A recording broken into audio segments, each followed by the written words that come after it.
my goodness. Thamicha Barrow. Yes. Can I tell you something? So my mom, she actually just turned 74, actually 73 last week. She's a very wise woman, Mama Nicholls. And she always says, life is a journey. And I said, this could not be more true of the fact that we're sitting here today. Absolutely. So do you remember how we met? Yes, I do. It was what, about a little over a year ago? I think 2 now. Is it 2 years now? Yeah. And I was being recognized at a women's history event for my work with my nonprofit, Financially Clean. And I remember my fiance, he said, he's the network king, by the way. And he was chatting with you. And he said, Dionne, he said, you've got to come and meet this young lady. And then I remember you sharing your story. And in my mind, I said, her story needs to be told. And then here we are, like who would think, fast forward, 2 years and later. we're sitting here doing that very thing. Absolutely. So I just want to welcome you to the show. Thank you. What gives you life? This is fascinating because I knew we had the Caribbean connection. I didn't know where the accent was from. Yeah. But I mean, my family's originally from St. Lucia. My accent is really hard to pinpoint. It is. St. Martiners don't migrate. Yeah. We really don't. And for the small amount of us that do migrate, when people ask us where we're from and we're like St. Martin, they're like, where is that? They know Jamaica, Trinidad, St. Lucia, Barbados, and other little islands, Virgin Islands. Yes. But when they say St. Martin, they're like, is that a part of the U.S.? Where is St. Martin? So I always have to say, well, St. Martin is a small little island in the northern little curve of the Caribbean. Yes. South of Florida, right next to Jamaica, Puerto Rico, and DR. Imagine that. I have to go through the chains, and they're like, oh, you're like a little dot on the map. I'm like, yes, but a pretty little dot. Yes. Y'all know Anguilla, which is even smaller than St. Martin. St. Martin, to get to Anguilla, you have to go through St. Martin. Yeah. So let them know. Yep. Let them know. So, I mean, I used to get to spend summers in St. Lucia. I have some of the best memories, there. Imagine. And so I would love to hear one of your earliest, fondest childhood memories growing up on the island. Oh my God. St. Martin is a really beautiful place. It's actually a real treasure and a gem for people who don't know it. Like we have Peak Paddy, where right now there's this place that you can go to, and it's like you're like in a total different place. It's super serene. There's a pool, there's a bar, there's a big yard. Sounds you marvelous. Get to eat local food. There's the Lolos. You get to watch your lobster being picked for you. Stop it. When I think about St. Martin, I think about the beaches. Yeah. I think about the smell of when it rains. I think about the fowls crowing in the morning in front of my window of my mother's house. And it gives you that sense of like peace, paradise. That's what I got. I was just hanging on every word. That's what it's like being in St. Martin. Wow. Like, my fondest moment of growing up, especially my family, my grandmother had 10 children, and we always had a big family. I was the baby in the house. Okay. And my uncles and my aunts and my cousins, whenever we would have gatherings, it was always my grandmother and her children. My grandfather died, and my grandmother never remarried. She never dated anyone. She never brought any man in her house again after that. So those little traditions that I grew up with, they stuck with me as an adult. So those are some of my fondest moments. Oh, that's awesome. Awesome. I never got to meet my grandparents, so I know how much that impacts you. That was you. a gem. Having a grandmother to anyone, to me, it's actually a blessing. My grandmother died when I was 17. But for 17 years of my life, I was literally her backpack. Yeah. I was everywhere she went, and my grandmother had a little booth at the marketplace that she would sell her spices. Yes. And on Saturdays and Wednesdays, I would go to that market and sit down with her. So I got to the old St. Martin, people would say, the old St. Martin. I got to be a part of that old St. Martin history as memory. I'm an 80s baby, so I get best of both worlds. Yeah. No wonder we connect over here. But somewhere along the line, around, I guess it was around 18 or so, you had to make abrupt decision. It was a life-saving and life-changing decision. Yes. When I was like around 7, I was molested by a neighbor, and that lasted until I was like 12. And the last time that he attempted to persuade me, I said to him, you know, I don't, now I'm older, I'm wiser, I know what's happening, I'm not going anywhere with you. And I was playing with my little brother, who was 2 at the time, and I'm like, if you come near me again, I'm going to scream, and I'm going to tell my uncles, like, just stay away from me. And he never bothered me again after that. But because of that whole situation, I was exposed to something that I shouldn't have been exposed to at such a young age. I was very promiscuous, and I liked older guys, or was attracted to older guys for whatever reason. So I was dating this guy from 17, 18. I was dating this guy who was 10 years old, my senior, 10 years older than me. I moved out of my mother's house, lived with him. The first year was okay. The second year is when the abuse started. You know, the last time we had an encounter, someone told my mother about it, and she called his phone. I don't know what she said to him, but when she got to me, she was like, if you don't leave him, I'm going to bury you. And that was very profound for me, because I knew in my heart that if I didn't leave him, that something bad would happen. So I planned my escape, and I left. Of April 15, 2002, I left St. Martin, and I moved to the US with my uncle. So I transitioned. Here I am in a big city. I don't know anyone. I had to, you know, pretty much start from scratch. I went to Massachusetts, and I graduated with my medical assistant diploma. So I did that for a year, and then I moved back to New York. And that year that I moved back, so I came back like around September, and in October, that's when I went to go do my physical, because I felt like I've been here for a year. You know, I wasn't sick, I wasn't ill, nothing was wrong with me. So I wanted to catch you before you get into that part. For me, particularly in the Caribbean, I know there's the parts that we just talked about that we love around Caribbean, the freeness, the peace, the you know, the jovialness, right? But then there are parts that are prevalent in our culture where we tend to turn a blind eye, particularly as women, when it comes to our males in our households who, when we hear about alcoholism and promiscuity, domestic abuse, right? Typically in our culture, you know, we tend to tolerate a lot longer. Normalize we tend to normalize it, right? But for your mother to go against the grain and have the courage and the strength to react so quickly, where do you think that came from? And it's funny, you just mentioned your grandmother. And do you feel like that helped partly shape who you are today? My mother worked a lot growing up.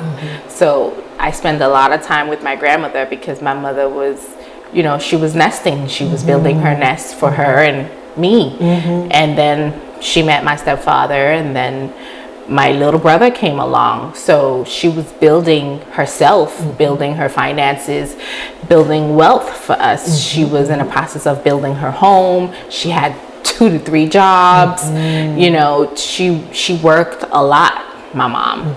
So my strength definitely comes from seeing that from her, and also from my grandmother, who raised these 10 children. I don't know exactly what age my grandfather died, but I know that I've never seen my grandmother with anybody. She's always done everything on her own and with the help of her oldest children. So my mother's oldest brother, her sisters, that helped my grandmother, with the younger ones, and then me as the baby of the house. So my strength definitely come from the women in my family. Absolutely. Yeah, I could hear that. So now you moved to New York. You're building your life. You're getting your education, settling in. Some would think it's happily ever after. Right. You're living out the American dream. But then that's not the case in the end. It definitely wasn't the case. After I graduated, I asked one of my aunts, I say, hey, I was like, is there a free clinic that I could go to? Because I felt like I've been here for a year. I just wanted to go get like a physical. She was like, are you okay? I was like, I'm fine. Like nothing was wrong with me. But somewhere in the back of my mind, I think my subconscious knew something was wrong. And it wasn't at the forefront just yet. And she was like, yeah, she's going to take me downtown to Fort Greene Clinic, which is downtown on Flatbush. So she took me there. I went in, signed the papers. On the paper, it asked if I wanted to get tested for HIV. I checked yes. And my number was called. I went in, did my pap smear, did my physical, got my blood drawn. They gave me another paper and told me, that they will contact me within 2 weeks. If anything, they'll call me before, but within 2 weeks, just come back from my results. Okay. So it wasn't 2 weeks. It was actually way earlier than 2 weeks. I think it was like a few days. And they called my aunt's house and they asked to speak to me. I answered the phone, and the other person on the other line said that I need to come in immediately because my pap smear came back abnormal. So I was like, okay, I can come the next day. I remember that the next day was a Wednesday, so that when they called had to been a Tuesday. So it's weird how we remember specific dates and time. It's weird how trauma works. It's really weird. But to remember where our keys are yesterday, we're having a hard time. Right. Right. So I remember it being a Wednesday, so I told the lady that I can come the next day, which was the Wednesday, and I went by myself this time. The first time my aunt and my brother went with me. So when I went, I signed in. I told them that someone told me to come in today. I told them why. They gave me another number, and then my number was called. Finally, I went back into a back room, like a cubby, and the counselor, he had like a paper like yours sitting at the desk and a folder. He opens the folder, and on top of the folder had papers, and on that paper had a big red plus circle sign, and he just pushed that paper in front of me, and then he walks out the room.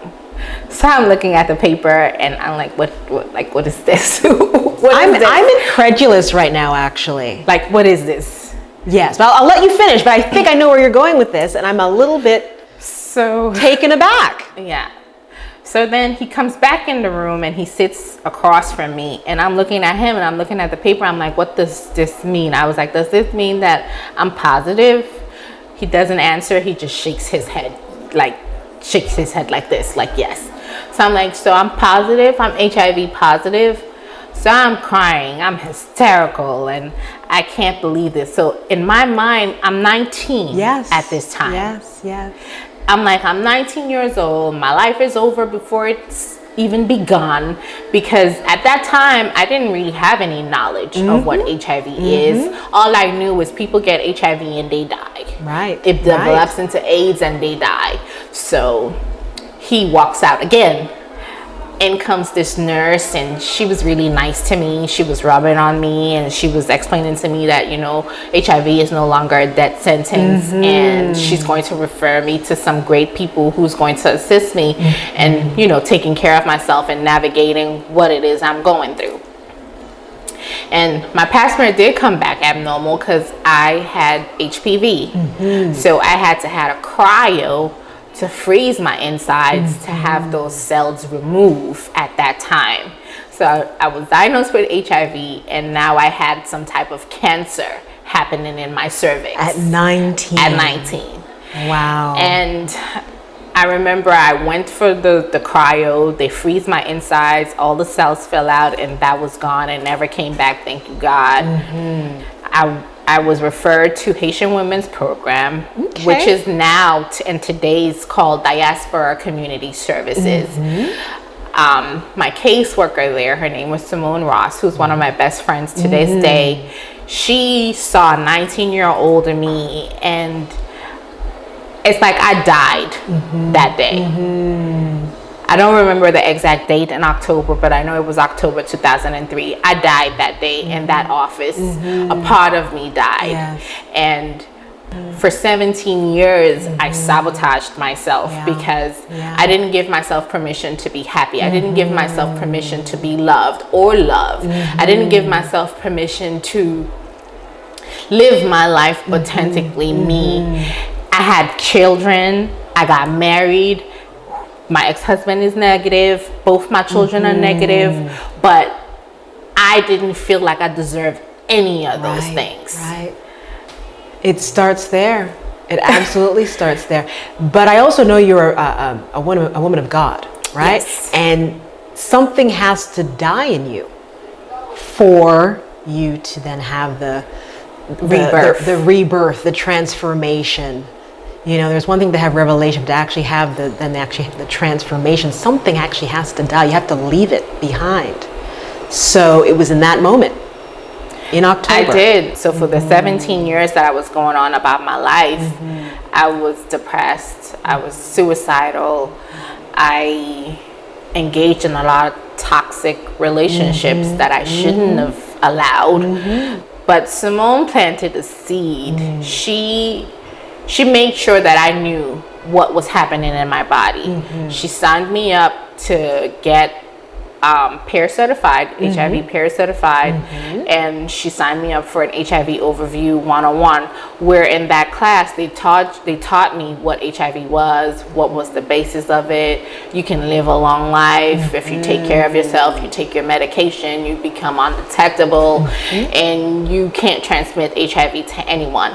So with those seeds that she planted, they took root. Yes. But they took root slowly. Like it was a long, slow process. It's going to be a slow process. So I want to make sure we just share that with the people. This is not an overnight, you know. No, it wasn't. It wasn't overnight at all. It was a really long, slow process. So in 2017, moving forward, in 2017, I lost my job.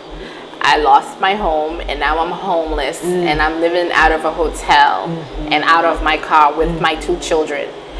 And in that moment, it's like another part of me died. Because I'm like, I am at the lowest that I have ever been in my entire life. And of course, for spiritual people, for people who have faith, who believe in God, knows that there's no other way to go from here but up.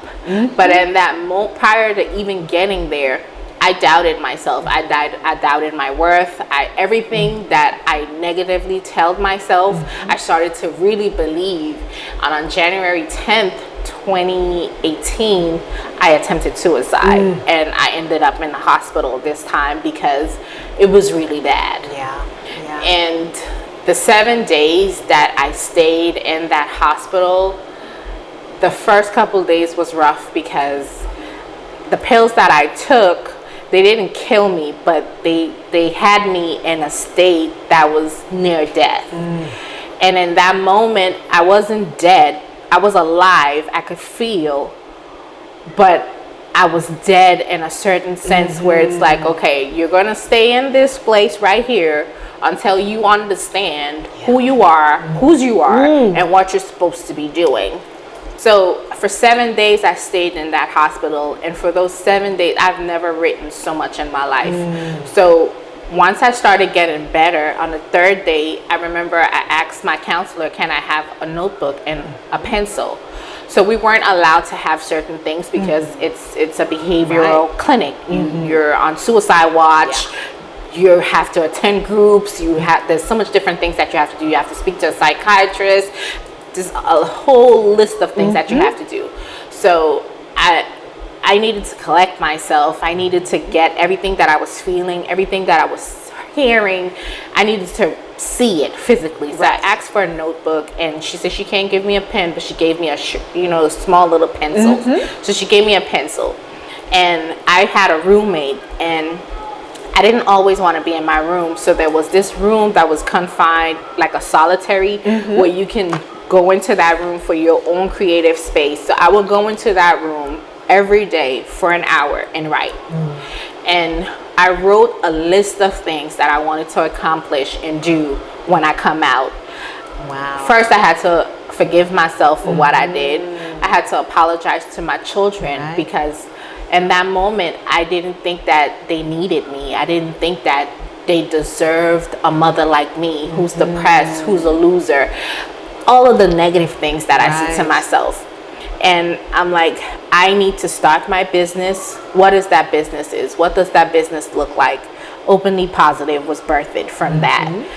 And then from there, doors just started opening because now I have accepted what has happened, but I have also exposed all the root causes of what has happened.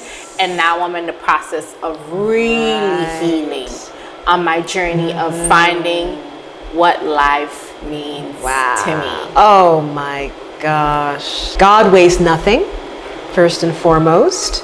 I'm actually going to quote a scripture, Romans 8:28. And we know that for those who love God, all things work together for good. Amen. Not some things. All things. All things. Amen. Even that thing, when you're like, God, why? HIV, even that thing. Divorce, even that thing. Like, even that thing. I can't walk anymore. I'm in a wheelchair. That thing, even that thing. Yeah. Works for good. Yes. For those who are called according to his purpose. So what I heard is you found your purpose, your reason to live. Yes. You are now the award-winning founder and CEO of Ms. Misha. Yes. It's a world of empowerment and openly positive Inc. Yes. You are entrepreneur, motivational speaker. You are a life coach, mother of 2 beautiful boys. Yes, I am. A woman of faith. And so much more. I never box, and I always say, and so much more. I can never box anybody because there's so much more to them. Amen. Amen. But through all of that, right, and then some, what gives you life? The fact that I went through all those tribulations and I came out triumphant. I can now sit here with you today in 2020 and say, yes, I'm HIV positive, but HIV does not define who I am. I am an HIV activist. I am an HIV counselor. I am a PrEP counselor. I am a life professional purpose coach. I am a mother. And I am a soon-to-be wife to somebody. I don't know who yet, but claim somebody. It. You know, I now can say that I love myself so much that I no longer accept the things that no longer serves me for my highest good. Those are the things that give me life. To see my children looking at me when I'm doing a Zoom or when I'm being interviewed or I'm being awarded and they're like, Mom, I'm so proud of you. Oh, those are the moments. You know, when I decided to go public about me being HIV positive, the first people that I actually spoke to was my children because I know that they're the ones that will be affected most. Right. By this. How do they feel about it? What do they feel about it? And I also teach them about HIV and AIDS. So when they go to school or when anybody outside of us talk about it, they're not having like a culture shock or a shock about something that they don't know about. You know, I try to educate my kids and be as honest with them as possible because I feel like we 80s babies, 70s babies, when we were growing up, we grew up on the principles of little girls are to be seen, not heard. You stay out of grown folks' business. we couldn't ask questions. We didn't really know what was going on. We had an idea, but we wasn't sure. And if we did ask, the repercussions will be not so good. Right? Because they didn't feel like they had to explain anything to us because we didn't know anything. We were too young, and that is not the truth. And therein lies where the misinformation comes in, and then that's when there actually could be fatal decisions that are made. Yes. Right? So I try to be as honest as possible with my kids, to listen to them because they have feelings, and their feelings matter. Yes. Their feelings matter just as much as my feelings matter. They're humans too. They have their own opinions. They have their own thing. My 14-year-old, he always never ceased to amaze me because the kid is so brilliant and so bright. Like, he would say words even when he was a baby. He would say it to the dictionary. No, really. He would say things and I'm like, what does that even mean? I don't even know what that word means. And I would have to go look it up, and he helps sharpens me. Yeah. It's amazing how wise. I have a 15-year-old, so I feel the same way sometimes, like so wise beyond their years. No, I wish I had this much sense at 14, 15, you know? So there was something that I wanted to just expand on because I think it does kind of encompass everything that you're talking about. But you had mentioned the 5 P's that you live by. Oh, yes. I was like, when I'm reading your response, my email, I'm like literally jumping up in my apartment, you know? So I would love for you to share with the audience these 5 P's that you live from. Prayer, preparation, purpose, provision. And passion. Yes. Right? I loved it. Keep it coming. I mean, I love it. Please take them through real quick.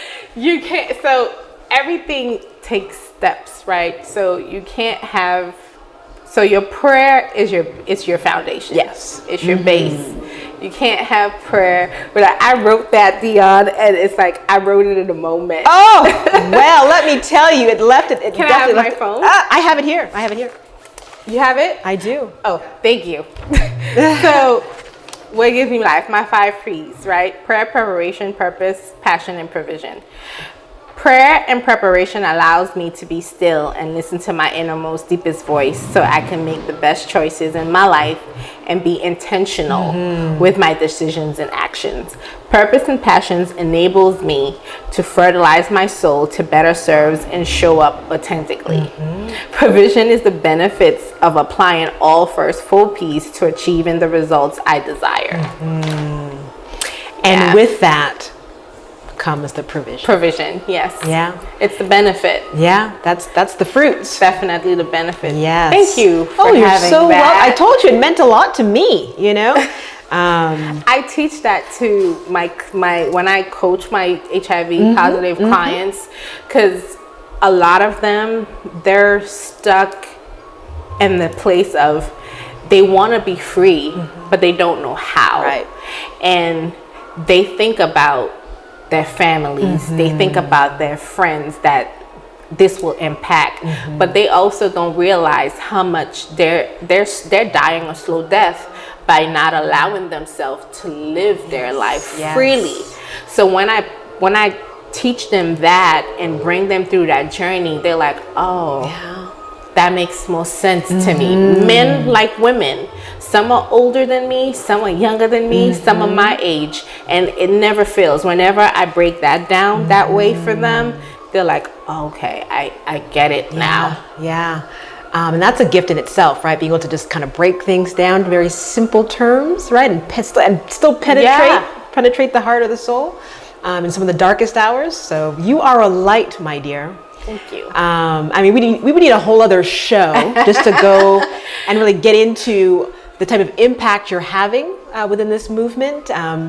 You know, I would love for you to just kind of share with the audience, you know, what drives you to be a voice in this space? Like, what are you fighting for? And then I'm sure you've got several stories, but maybe one story that you can say really in particular has, really impacted you. For me, what I'm fighting for is to eradicate stigma. Stigma around HIV, right? And stigma stems from the lack of education in our community, the lack of information in our community, and also the lack of having the will to wanting to know, right? People would That's the fear, right? So that's the fear coming up. That's where the fear comes in. Wants to keep you with your head in the sand, you know? Yes. So for me, eradicating stigma means a lot, right? When we show up, when I show up, I don't show up with fear. I don't show up with the loom and gloom and the death, right? I can attest to that. When I met you, look at her face, so bright, so much energy, and just you have the zest for life, right? It's unless you tell me, you know, yes. How would I ever know? Yes. So for me, it's like how I show up is how people is going to receive me. If I show up and I'm sad and I'm in the slumber, and that's how you're going to receive me, and that's how you're going to react to me. Something that probably I don't think I mentioned in the emails, I have pledges also that I love to say when I do my speeches. One of my pledges is our words matter. What we speak over ourselves, what we allow others to speak over us, is what's going to manifest and what we're going to believe. So if I speak life over myself and I speak abundance over myself, that's what's going to happen, right? Get tested. Know your status. Don't be afraid to know your status. The most dangerous thing that we can do as people, not only HIV positive people, but people in general, is to not know something because you're afraid of it. The most dangerous person is a person who is HIV positive and doesn't know it. I can say in July, I got mine done. I'm happy to say. Amen. Thank you for that. Yeah. Thank you for that. And become an advocate. You don't have to be HIV positive to become an advocate. You can become an advocate because it's a cause that's there to you. You know someone who's affected or infected by it. And spread love. Become a volunteer. Those are the pledges that I would love each individual to take. It doesn't necessarily have to be HIV. It could be domestic violence. It could be breast cancer. It could be something. There's so many causes out there that needs our help that we can contribute to. And how we show up in the world. If we show up with power, with boldness, with gratefulness, that's how we're going to be received. And if we show up defeated, that's also how we're going to be received. I was listening to something recently, and they say basically we operate in two places, either fear or love. So everything you said, but all of that encompasses love. If we're living from that place, whatever that may be, the world will be a better place. Yes. Yeah. So tell me, what's next for Ms. Misha? Oh my God. So there's a lot of things brewing. Okay. So we finally got our 501c3 approved by the New York City State a couple months ago. So I'm grateful on that. We're working on some grants, some RFPs, and there's something major coming up. But I can't talk about it, but I'm super excited. We'll wait. Okay. So where can they find you? So you can find me on Instagram at Openly Positive. Okay. You can also find me on my website at www.openlypositive.com. I also have a group. It's called Miss Misha's World of Empowerment /Openly Positive. It's a closed group for positive people only. Okay. And I also have Zooms every Thursday, group Zooms from 11 to 1 with HIV positives. Oh my gosh, this was amazing. Thank you. I don't know how I'm trying to say, but I knew we'd meet again in a special way. How about that? Yes. And this could not have been more special. I love it. And I believe it's only the beginning. How about that? But thank you so much. It's definitely the beginning. Thank you. This was awesome. We did it!